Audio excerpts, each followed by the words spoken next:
I asked you to stop flirting. I mention you and compliment you a lot. Na parang wala nang makakapantay. So, yun ang ginagawa ko. Parang alam niya na, may boundary na. We have to trust our instincts, di ba? Pag alam natin yung red flag na, oops.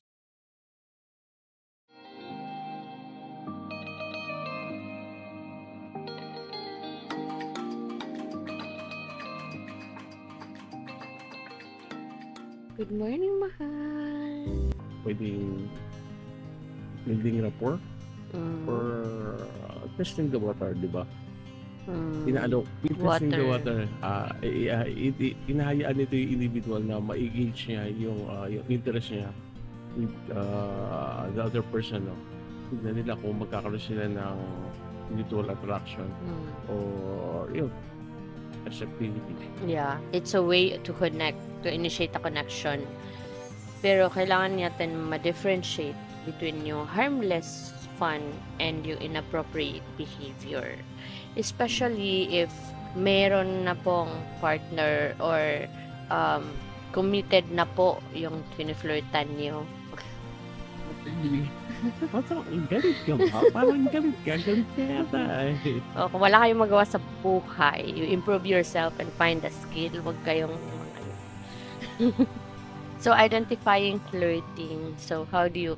There's online flirting and there's also real-life flirting. So, sa totoong buhay pa, in person. Online muna tayo, bago tayo sa totoong buhay. Ano gusto mo totoong buhay muna? Totoong buhay muna. So, in person. Bakit pag nasa online ba tayo? Mahaba kasi yan eh. Mahaba yan. Ha? Pag hindi buhay, paano ba nagpo-flirt sa totoong buhay at paano nagpo-flirt ang zombie? Hindi, kidding aside. So, in real life, ano bang ginagawa ng how do you identify flirting in real life? Siguro, pag ganyan tao, nakipag-interact, di ba? Face-to-face, di ba? Casual interaction, di ba? Mga social, pag nasa isang social gathering. Social gathering, di ba? Yeah. Involved dyan yung mga body language, yung mga kilos-kilos, mga the moves. Paano ba yung the moves ng isang flirt? Pag sasabi mo nasa social gathering ka, pag-observe yung mga body language, yung eye contact, yung mga physical touch, mga gano'n. Yung eye contact talaga no. Pag napapansin mo na may tumitingin sa partner mo with a prolonged and intense eye contact, tapos nagsasmile yan, parang may mga facial expression yung nangyayari. Body language yan. If they have common interest, if they have shared activity, di ba, or experience, di ba? Same sport, di ba? Same, mahilig sila sa, may common ground sila. Pero hindi naman lahat flirting yun. May common ground nag-uusap, okay lang naman. Pero pag may mga ganyan, may mga mas na eye contact, mapapansin mo sa body language eh. And yung mga parang nagmi-mirror ng ginagawa. Especially sa babae, yung parang nagtatouch ng hair, nagtatouch ng face, ganyan, nagtatouch ng neck, ganun. Mga subtle cues yan na nag-need siya ng attention for attraction. So, yun din kung ano naman nagko-compliment. Yung mga palagi nagpe-praise, gwapo mo pala, ang ano mo pala, ang ganda ng damit mo, you're so nice. Tapos may mga ganyan-ganyang action, sapakin kita dyan eh. Yung pala, no? Sabi niya doon, nag-usap pa rin lalaki, no? Ang gwapo mo pala. Tapos lalaki pala, no? Ganun ang damit mo eh. Tapos may pa stroke sa shoulder. Anong tela to? Diba? Ganun ba? Talagang ano pala talaga, no? Sastre pala talaga yun eh. Kaya interested. No, yan, isa yan, body language at yung mga subtle cues of compliments. Tapos yung mga playful teasing, yung mga pa-joke-joke, pahampas-hampas, pakurot-kurot, mga ganyan. Parang, easy ka girl. Nandito pa, may social distancing pa. Tapos initiate conversation. So yan, yung parang to differentiate between flirting and just being interested to converse with this person, kasi baka nga she's a good resource or he's a good resource for a certain topic, or parang something in common. It's different with flirting because that someone is trying to get out of their way and start the conversation na malalaman mo din mapapansin mo din if di naman talaga siya mahilig nito, but she's just trying to make a conversation. Naalala ko yun sa Parang, 50 First Dates. Yung kay Drew Barrymore at saka kay Adam Sandler. Diba, he's trying to make conversation, to initiate. Tapos, nung may isang, diba, everyday ginagawa niya yun. Tapos, may isang day na sabi ng babae na, yun lang ngayon, sabi ni Drew na, is that it? After all the flirting and all that, tapos wala lang, yun lang. So, yan. Kasi, you didn't even ask my number? Kasi nga, yun, malalaman mo talaga yan. You will notice it if it's flirting or it's just trying to be nice. At minsan, wala naman masyadong asyumera. Baka naman kasi trying to discuss something with you, feeling mo na agad nagpa-flirt, no? So, sa online flirting naman, paano ba naman yung online flirting? Voice and, lang yan, chat, diba? Usually naman, di ba, sa social media, mga Facebook, mga ganyan, ngayon, mga dating apps na, di ba? Yung mga chat platforms. Nag-umpisa yan sa social media. Yan. Facebook or X or ano pa ba yan, IG, di ba? IG, di ba? Reply ka din sa mga posts niya, di ba? Bago ka sa atin, maya message mo na siya sa sa Messenger or ano pa man, di ba? Tapos yan, nag-umpisa na ka nagkakaroon na ka ng conversation, di ba? And then, pagkatapos yan, email na yan. Afterwards, mag-ask na yung number, di ba? Text na yan, di ba? So, yun, complimenting yan, yung magpo-post, tapos sabi niya, you're so beautiful, you're so attractive, you're so sexy, ganyan, or lalaki man, you're so handsome, you look good, and you're wearing, ganyan. So, how do you differentiate flirting from, yung just usual compliment? Avoid overly flattering comments. Pag overly flattering comments na, it's called flirting na. Especially kung hindi naman siya related to that specific occasion or event or nung photo niya. So parang, that limited to a friendly and non-romantic remarks. Kasi pag meron ka ng subtle flirting na yan, saka yung mga nagsisend ng mga flirty emojis and mga gifs, mga heart emojis, mga wink-wink, ganyan. Be careful din kasi pagka sa social media kasi mayroong anonymity yan di ba? Hindi mo na baka yung nag-flirt sa inyo committed na pala, may pamilya na pala, may asawa na pala, di ba? Kaya pala magaling mambola. True. Yung mga ganyan, yung mga lalaking magaling mambola sa online, diba? Mga sa 80 to 90%. Kung hindi ka committed, may asawa na yan. Paano naman pag babae? Pinapansin ka palagi and trying to exaggerate and trying to open up communication. Communication. Kahit Tapos may mga pa-cute-cute na mga pinupost, na mga emojis na yan. Yung ganyan. Kasi they're trying to get your attention. And encompassing lahat to, hindi lang to yung may asawa ang nagpo-flirt. Kasi sa lalaki common may asawa nagpo-flirt. Meron din ang sa babae naman, kahit alam nilang may asawa, nagpo-flirt pa din. Kasi may prinsipyo sila or they have something in mind na hindi yung lalo na pag mag-boyfriend, girlfriend, hindi pa naman kayo mag-asawa. Yung mag-asawa nga naghihiwalay. Kung mag-asawa naman mag-asawa lang naman kayo, pwede pa naman parang ganun ba? So they have this mindset, or they're just playing around without thinking of the consequence of their actions. So, yan. So, how do you avoid such action na hindi ka naman as flirt? So, stick to friendly, casual, and non-romantic emojis when you interact with others, and be considerate of the situation of that person. Tapos, yun, nag-engage on one-on-one chat na may mga romantic undertone, especially on the opposite sex. Well, may also na rin may mga same sex na din, diba? Pero, yun, pag nag-initiate ng one-on-one chat and may mga romantic undertones yung conversation, Dapat we should be clear yung about our, ito naman tayo dapat clear tayo about our boundaries, diba? Ano si boundaries? Yes. Diba? Dapat on ourselves, within ourselves, we know our boundaries, diba? Yeah.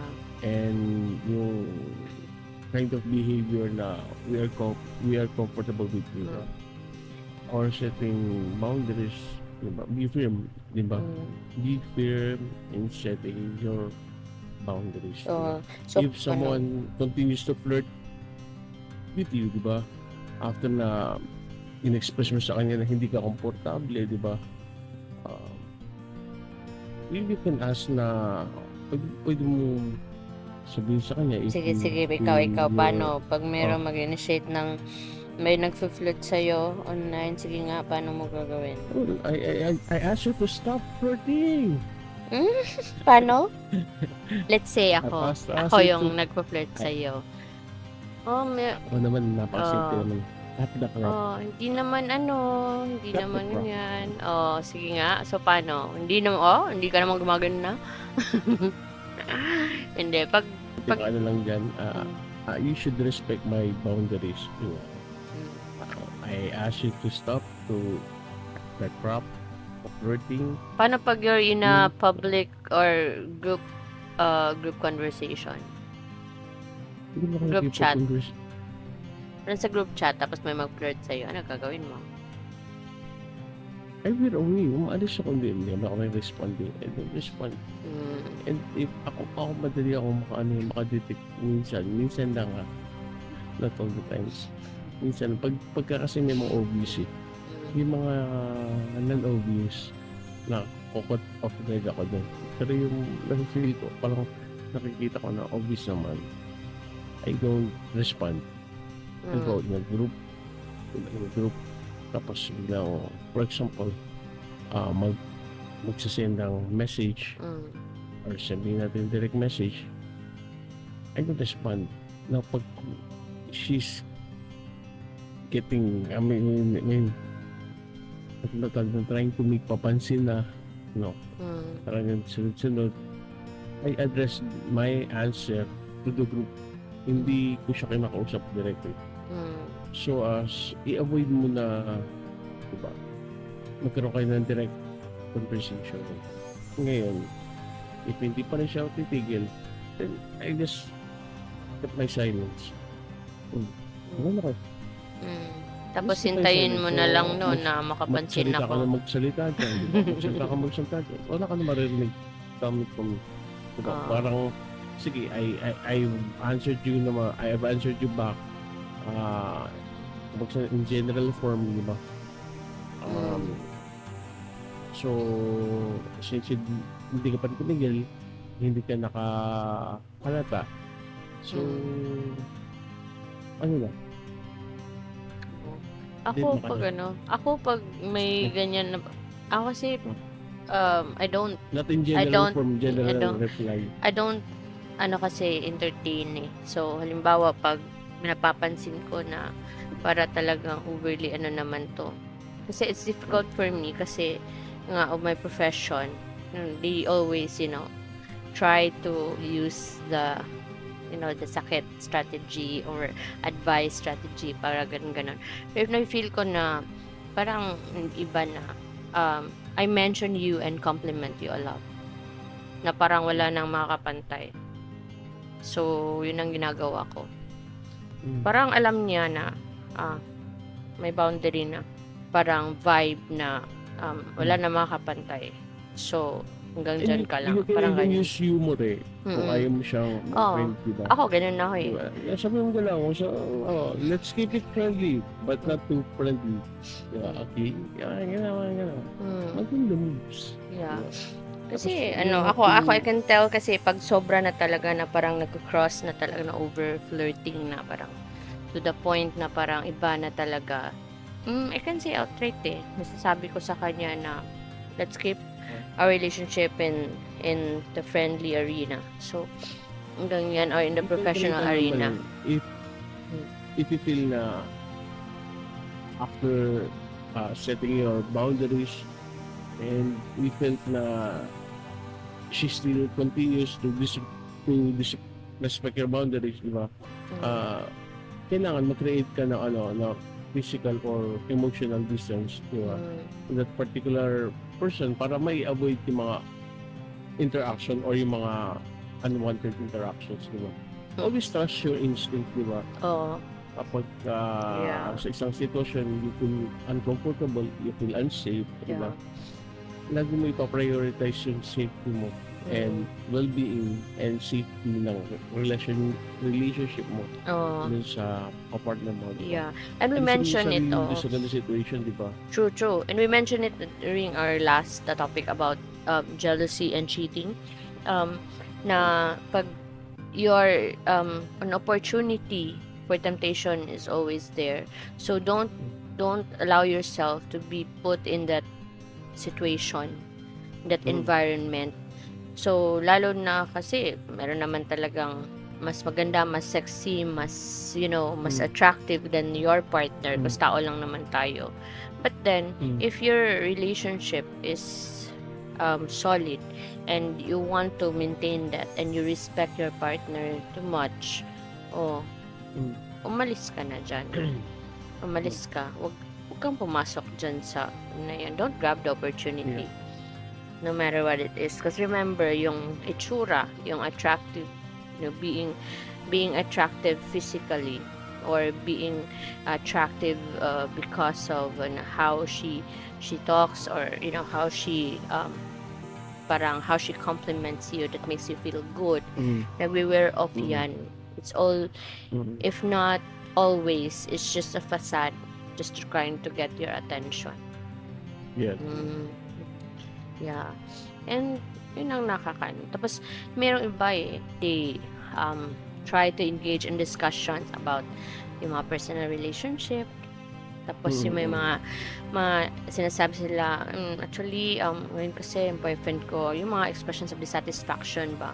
Or talagang, tagal na din akong walang ganito, tapos I'm having one, tapos ganito. May mga, parang, they try to look and seem vulnerable and weak and, trying to be, lalo sa babae, Sa lalaki, ganun din may mga ganun din strategy. So, avoid discussing personal relationship outside of the relationship. Kasi parang in-insight nila na they are asking for your advice or suggestion. So, ganyan. Ako naman, madali lang You go to the clinic or you go to my online. Diba? So, sila, if sa iba, especially with guys, parang yung, kumbaga, naghahanap ng mga knight in shining armor. Saka ng lalaki naman yung with ego and all, parang macho ako, parang it boosts my ego to help this damsel in distress. Ganun kasi yan Yun ang nangyayari dyan. But then, always go back to the respect and trust na binild mo sa current relationship. Don't break that just trying to boost your ego and fill that in, di ba? So, kasi yung mga playful banter, di ba? That's also one sign of flirting, di ba? Yung teasing nga, di ba? Kahit yung mga light teasing lang, di ba? Nagsisimula yan sa mga light teasing So, with that. Oo. Tapos yung mga sharing, requesting private photos. Oo, ganyan. nag-express na siya Ah. maging friendly sa'yo, di ba? Oh, bakit? Bakit ka nanghihingi? Anong gagawin mo dyan? Papakulam ka. Oh, kulam, ganyan. No, so, don't Yun. express too much interest or Limit engage in too yourself. much sharing or Yes. requesting kasi you have to, respect the boundary na Yeah. that person is in a relationship. Oh, True. pero pag free naman kayo, well then go ahead, unlimited flirting. As long as you're not committed, you're free. Oh, You so can you're have free partners. and yung finiflirtan mo din You're free not din. married. It's okay. But make sure yung ka-flirt nyo is yung situation kayo na both of you are single. Diba? True. And pero pag merong mga certain online interactions na secret from your partner, yan. It's a strike against the relationship talaga yan. You're stabbing the relationship. Kasi instead of, being open and transparent, ba't ka may mga secret interaction dyan? Diba? Hindi mo sinasabi. It breaks trust and it creates doubt. It creates doubt. So, kahit sabihin na wala ka namang ginagawa, pero if you didn't tell your partner what's happening, diba? Then, mag-create lang ng doubt. True.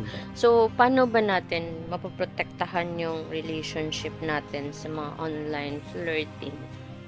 So, like we always said, diba, boundaries. Be clear with the boundaries. Na ito your partner na it makes me comfortable. Like, ano to? And if, minsan kasi parang, you misunderstood na there's an exchange So, sabihin mo na you feel that way kasi you interpret it as this, like you're responding to the flirting. So, explain ka na kung hindi naman talaga, then you explain to your partner and then you have a clear boundaries. At yan, para alam mo na when you're doing that pala, it seemed to your partner na you're responding.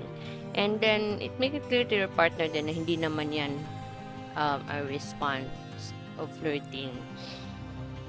Tapos, trust talaga. Assuring your partner ba that your commitment is solid as that.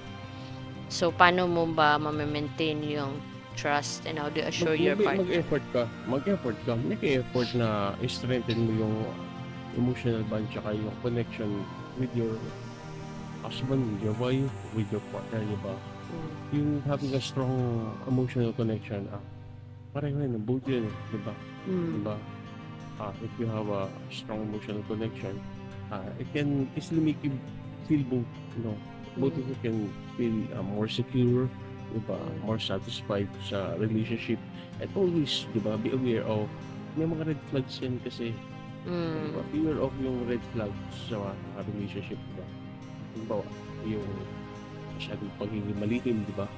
Or crossing yung na-establish yung boundaries, diba? Pag meron kayong nanonotice concerning yung behaviors ng partners, ng husband niya, ng wife niya, diba? Right there and then, you address it, diba? Address it properly and be honest, diba? Yeah, be honest with your feelings. Kailangan din, syempre, ito, frequently, minimension din natin sa kanila. Share natin sa kanila, we need to be supportive of our partner, diba? Supportive tayo sa feelings na ating partner, diba? Dapat, yung in-encourage natin yung open communication, diba? About yung mga concern ng mga insecurities, diba? Dapat magtulungan kayo. Yeah. Bawat isa sa mga Kasi issues na partner maaring dumating or harapin. Yung dalawa. Diba? Kasi if your partners, if you're in that relationship, in that level na that you swore an oath na you'll be helping each other grow and you are partners, literal partners, diba? Hindi lang naman insecurity ng partner mo yan, problema nyo kasi dalawa yan. So you have to help each other to solve Huh. that problem. And then, And if nasa um, social media kayo, kasi yan yung ano, di ba? hmm, Yung, yun ngayon, di ba? Dapat dinidiscuss nyo pareho kung ano yung approach na dapat nyo gawin kapag nasa social media kayo, kapag nakikipag-online interaction kayo, di ba? Dapat maging clear sa inyo about your comfortable, yung if you're comfortable na sharing yung mga bagay-bagay about you, yeah. And ano yan, pag-interact natin using other platforms, di ba? yeah, be clear with yung ano yung gusto nyo, and be clear na ito pala, nakaka-off na pala sa'yo ito. Tapos, Actually, yung, social media pa lang, dapat may boundaries ka na talaga eh. Alam mo na talaga kung oops, pwede. hanggang saan lang yung, hindi naman yung pinagbabawalan, but hindi naman to that point na bawal mo gawin to abang, pero you express, you communicate in such a way na hindi naman parang you're manipulating or ano. You express in such a way kung ano talagang nararamdaman mo and how this behavior or action make you feel. You express that to your partner, pala alam din naman niya. Benefit of the doubt pa. And then, yung ano naman, it's, respect each other's need for privacy pa din. But then, you maintain the transparency about online friendships din. So, yan, pag-uusapan nyo and you share with each other, yung sino to, yung mga, like, hindi parang gulatan na lang ba na, close kayo, sino yan? Kaya nga, yun nga aside from that, you have to respect yung feelings ng partner mo, diba? You should be extra and more sensitive, diba? Especially pag ganyan, diba? Pag social media, diba? If he feels discomfort, diba? Especially pag nakipag-interaction ka, no? So, dapat iwas ka na. Take it seriously, diba? I-adjust mo yung behavior mo, diba? And if sure ka, ito common to parang you're not sure kung yung comment mo or your message mo appropriate ba, or baka masaktan mo siya, or baka it will come off as flirting, be on the safe side na lang, on the side of caution, and just avoid it. Wala mawawala sa'yo if you avoid it, diba?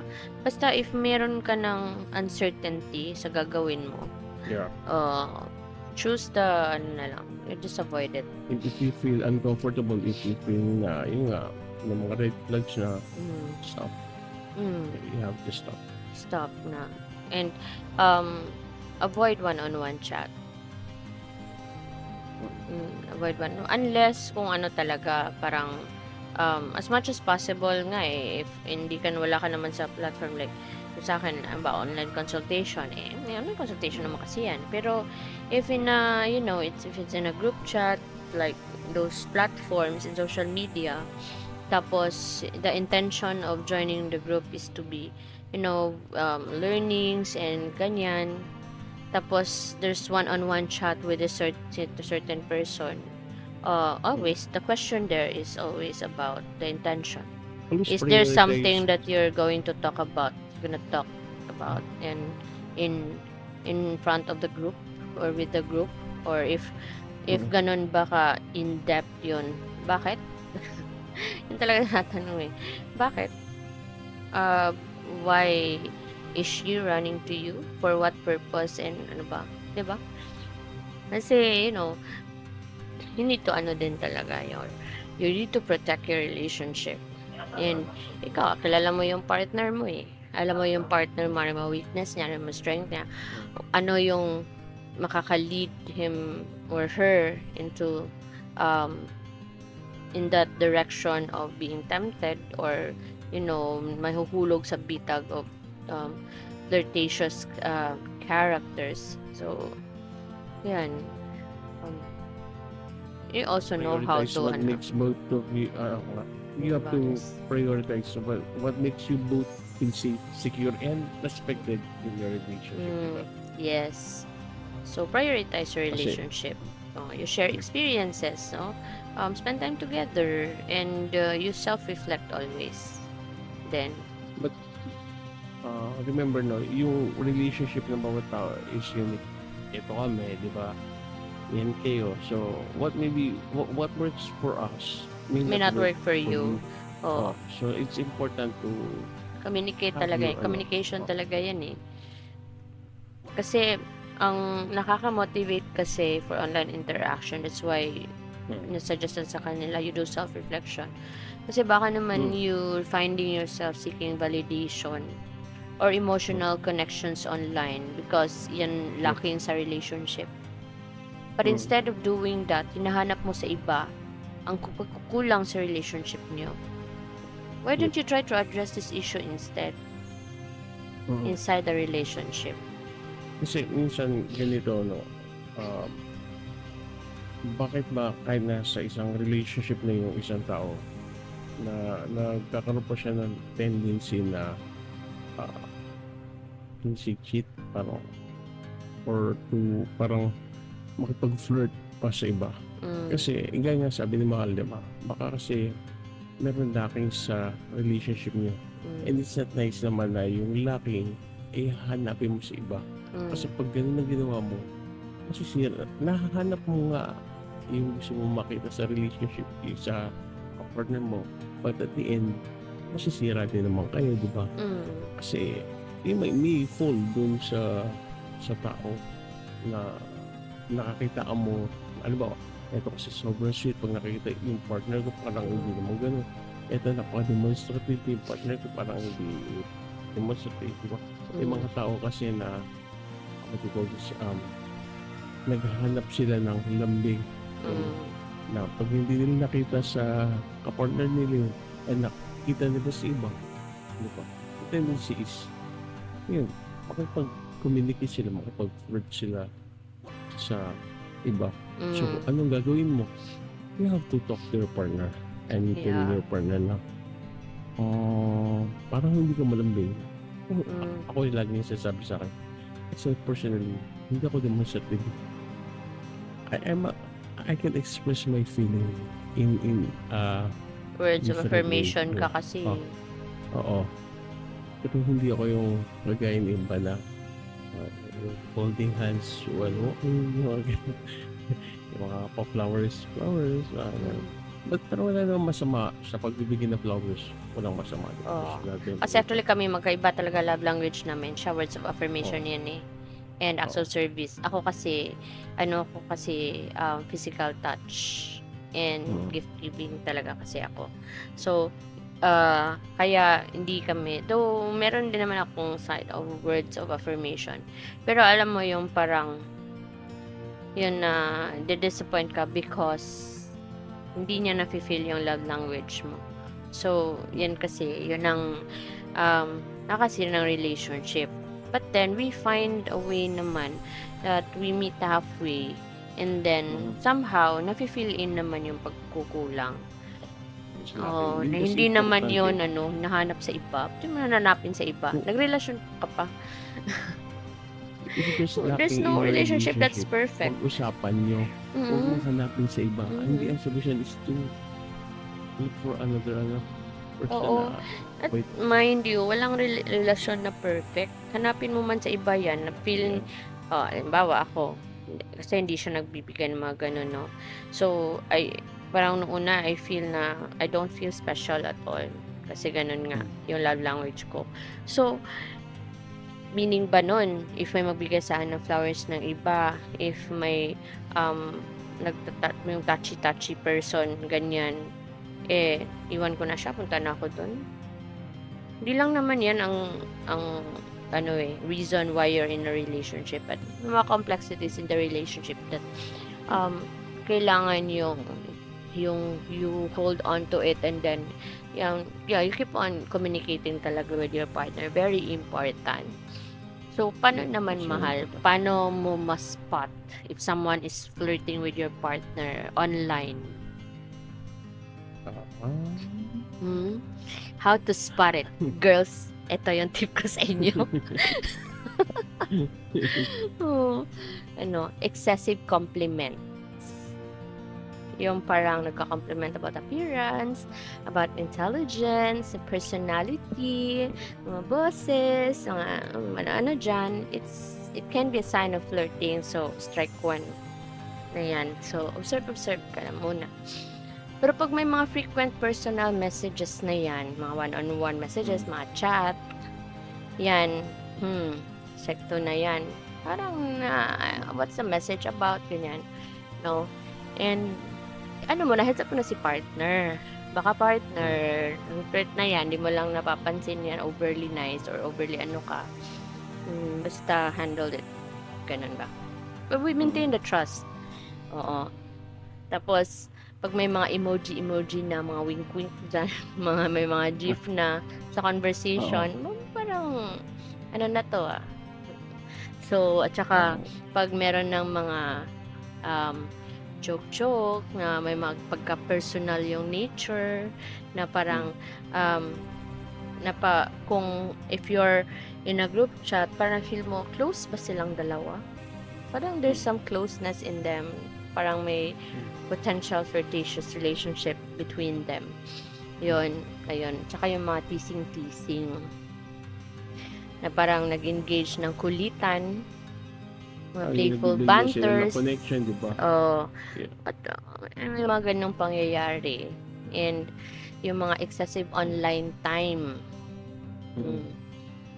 Kasi, pang oras doon. Kasi, kasi nagkukulutan, nagkukulitan kayo online. And you spend a lot of time doing that. Lot of time. Mga long late night conversations. Yeah. Diba? Yung nakikipag-communicate sa'yo, diba? Yung communication, diba?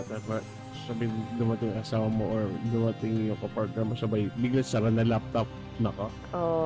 Tapos yun, mga parang cause of concern na talaga yan. Pag may yung mga late night, long conversation between your partner and someone else. But saka nakausap mo, now I'm here. Parang ganyan talaga eh. Tapos, sharing personal information.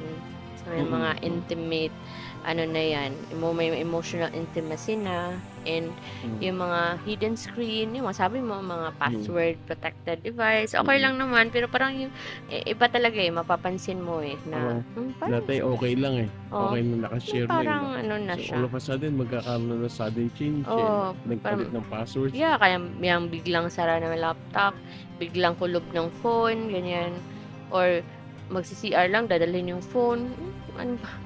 Diba? So, yung mga changes there's... Dati hindi naman ginagawa yun. Diba?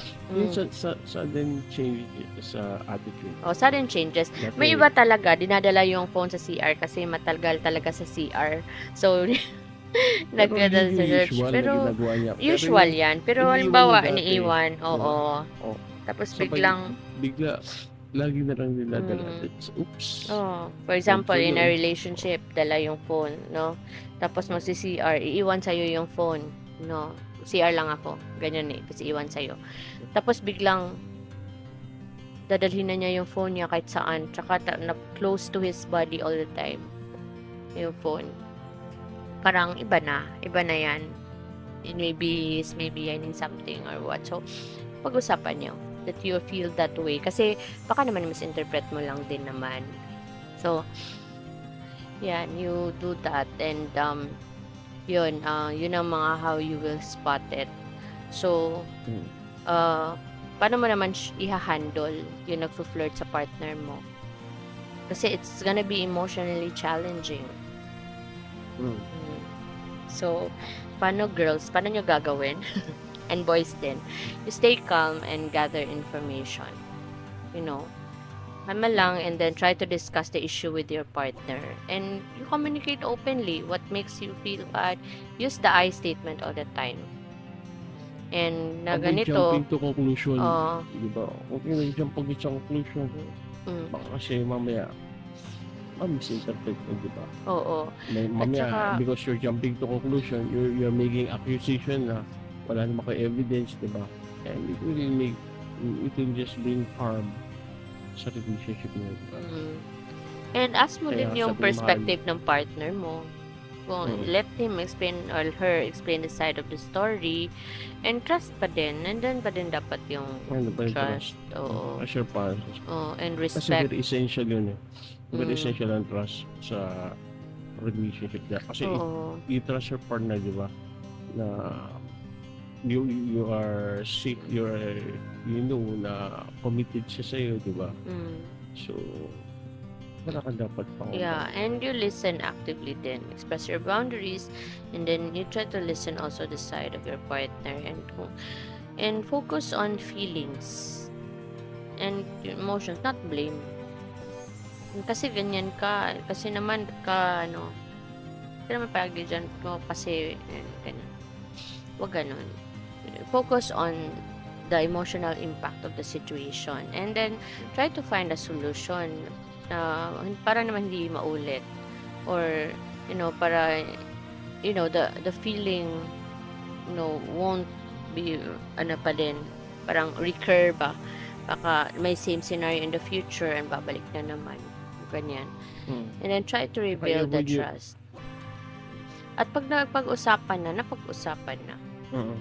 Yun ang Kaya i-avoid niyo yung pag-engage yung direct confrontation na nagre-result na nag-i-escalate yung situation di ba? Kasi mag-lead lang sa mga unnecessary conflict diba? Yeah, and if the individual flirting, you always keep your conversation, you always keep your interaction respectful and mature, diba? Time out muna. If hindi mo pa kaya, pagalit ka pa, time muna kausapin. You gather your thoughts muna. And then, once you're okay, then you talk about it. And huwag mong patagalin. Do it as soon as possible din. So, always walk. Pag individual flirting with your partner continues to cross the boundaries despite yung effort ni partner to discourage it, anong gagawin mo? Kung yung individual hindi pa din siya nag-stop ba, in spite na nag-effort ka na to stop it, and hindi pa rin siya tumitigil, nag-continue flirting pa din, so anong gagawin?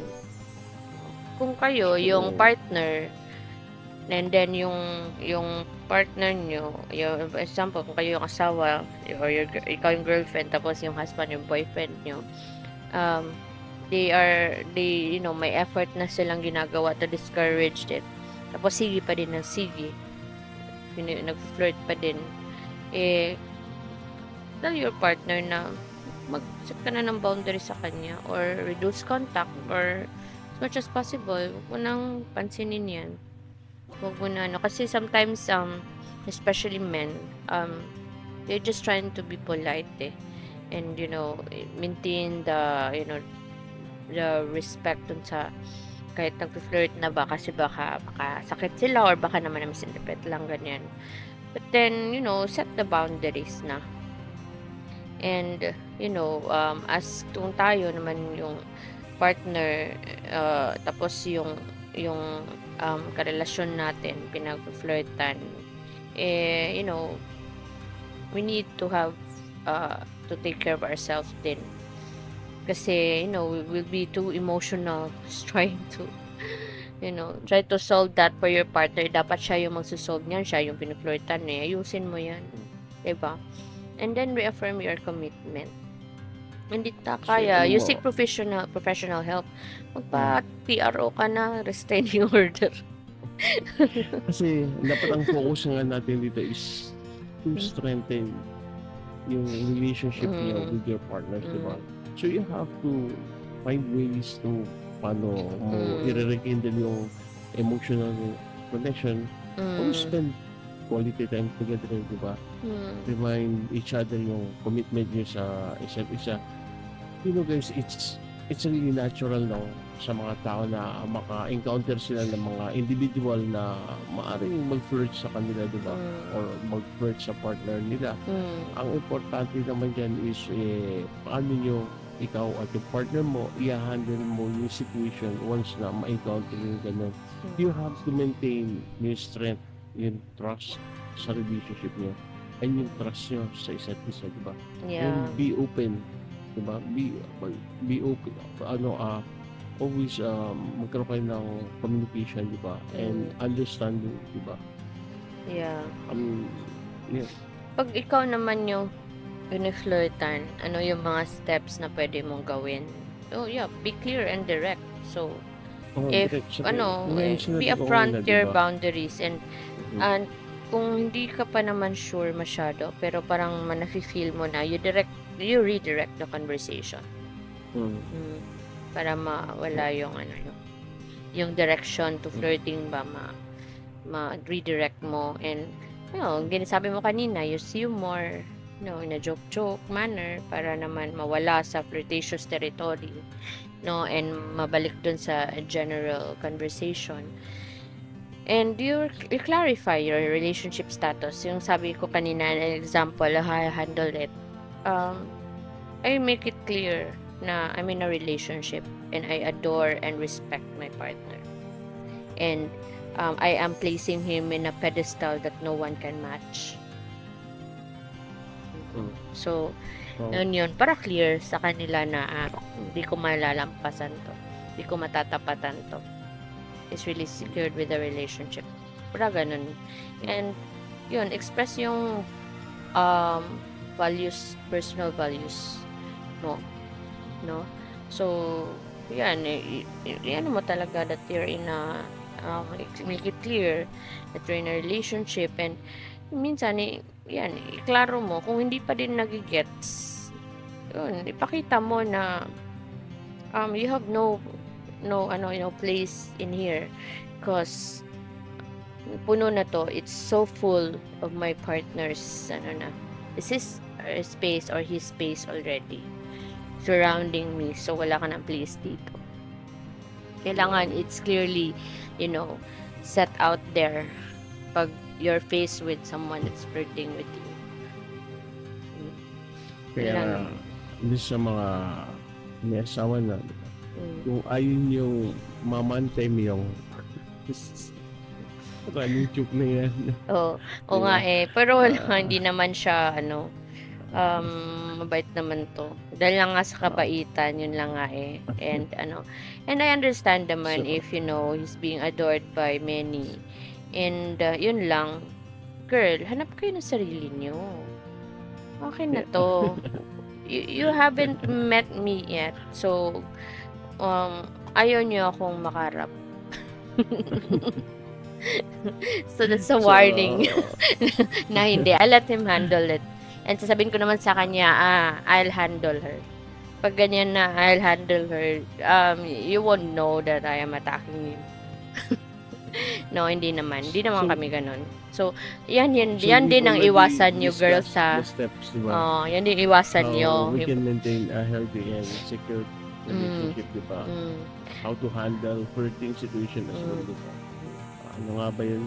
We have to talk openly with our partners about our boundaries and what's comfortable and what's uncomfortable, diba? Diba? We should be aware of our actions, our own actions, and we have to trust our instincts, diba? Pag alam natin yung red flag na, oops, lagi na tayo, diba? We have to respect keep your distance everyone's boundaries and consent, diba? Very important na yung security ng relationship nyo, diba? You have to strengthen your relationship and communicate well with each other, no? If medyo sa palagay nyo nagkakaproblema na sa kabila na you're trying to fix things up, I think you should seek professional help if needed lang naman, and take care of your emotional well-being, and i-avoid yung ma-escalate pa yung situation, no? I-avoid yung conflicts, and always understand people's intention. Yeah. And show your dedication to your partner if you are in lalo na pag you're faced with someone flirting with you. So you appreciate your partner publicly. Yan. Para like yung nagawa ko, para alam naman nila na wala, I can't cross the boundary anymore. At saka you share your relationship milestone, you highlight your partner's support, and you acknowledge yung qualities ng partner mo, yung mga fun couple moments nyo. So, you express your love, you discuss future plans, lahat yan. Pakita nyo public affection in a group. So, yun ang ipakita nyo na make it, make the world see that you are in a committed relationship. And that there's no place for you. So, wag ka na mag-aksaya ng oras flirting with me, flirt with someone else because you have no place in here. Ganyan. And if ikaw naman yung partner, have your trust sa partner mo. Trust your partner, and then, sabi nga ni Mal, communicate. You express your feelings and not the actions of your partner. No blaming. Just feelings lang talaga of the situation. And then, yun, sabi ko kanina, joke lang yun na para i-approach nyo yung tao. Don't go there to that situation na harapin mo yung babae or yung lalaki. Na parang, what are you doing with my partner? Ganyan. Are you flirting or are you ganyan? Don't do that. Kasi, na ano ka na parang, your partner is trying to let that other person see that karespeto ka. So, wag ka naman mag-cross na parang ganyan. Let your partner handle it. But at the same time, monitoring the situation and seek validation for your partner sa ginagawa niya. So, ano pa din, you discuss pa din if kumusta na, nagawa, and wala na ba, tumigil na ba, ganyan. And, yan, para naman ma-maintain nyo yung solid foundation ng relationship nyo. So, ganon. Yan. So, that's all about flirting. Kasi, pero okay lang siya na mag-flirt ako sa'yo. Actually kasi, meron ka na kasing meron ka na kasing consent. We have an unlimited access to flirting. Sige na, tapusin na natin to. Thank you very much. Yeah, thank you very much. Stop na kasi mag-ano pa kami. Flirting one.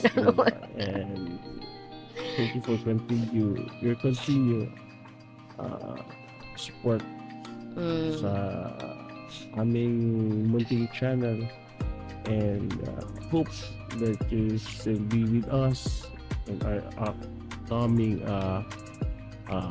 videos. Videos, yes. We've talked about relationships, we've talked about common problems in the relationship, such as this, and we've talked about life challenges such as that. So there's a lot more that we want to discuss and share it with you. But if you have some ideas in mind, if you have some topics that you want us to discuss, please comment below, and we'll surely read it and gladly take it and try to give justice to your inquiries and your suggestions. And thank you to all who are watching and continue to support us. Hope we've imparted some information that is helpful to you, and if you feel that it can benefit a friend or a family, please share our videos. Let them subscribe and hit the notification bell so that you will be notified when there's a new video coming up. So thank you to all the Sausaweros, the Armados, the Cabugueras, our classmates with Teacher Mark, and to all our friends who are watching. Thank you for supporting our channel. Always take care and always pray. Always seek for God's wisdom and guidance, and may He bless you all through this whole day and all through the day. And ano ba yan? Ano ba yan? Hindi pa rin ako nagpo-flirt sa'yo ah. Gwapo mo ngayon. Huwag kang ganyan. Hindi na nawawala tuloy ako. Yan tuloy Basta, always put your trust in God and always pray and have a blessed day. Enjoy your entire day with your family. God bless. Take care. And find find time for yourself and do some self-care, everyone, and always put God first in everything that you do. So thank you for joining us this morning. Yep. With Vince and Ira. Yep. Bye. Bye. Ito gwapo mo ngayon.